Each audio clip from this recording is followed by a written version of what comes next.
Nauunawaan daw ni Pangulong Ferdinand Marcos Jr. ang galit ng publiko kaugnay sa katiwalian sa mga proyekto ng flood control at iba pang mga infrastruktura.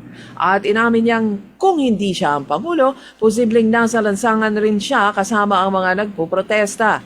Inihayag ng Pangulo na makatwira ng galit ng taong bayan sa mga ibinunyag na irregularidad. Sinabi ng Pangulo na kaya niya ibinulgar ang katiwalian dahil hangad niyang ito ay matigil na.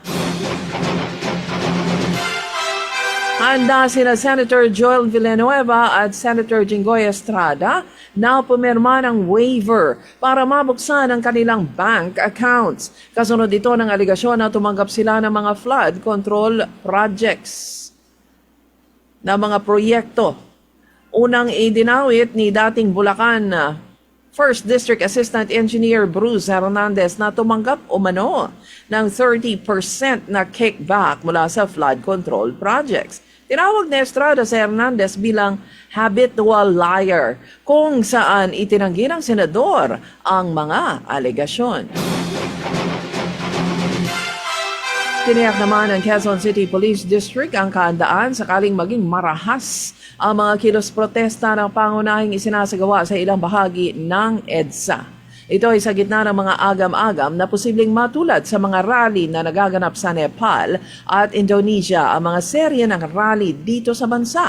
Pareho kasi ang isyu ng dalawang bansa sa protesta sa Pilipinas. Ito ang korupsyon.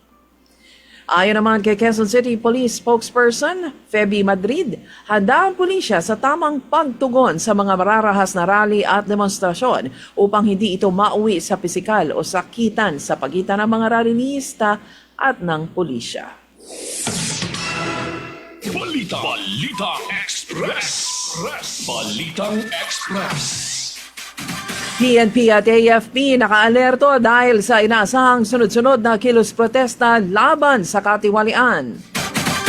Nagpasya si Pangulong Ferdinand Marcos na hindi na dumalo sa United Nations General Assembly 2025 sa New York City sa susunod na linggo. Anti-corruption protests sa iba't ibang lugar sa bansa, papayagan ng PNP kahit walang permit. Batas na nagbabawal sa kaanak ng opisyal na makakuha ng kontrata sa gobyerno ipinatupad. 11 opisyal ng Marcos administration kinasuhan ni Davao Mayor Baste Duterte dahil sa pagkidnap sa kanyang tatay na si dating Pangulong Digong Duterte.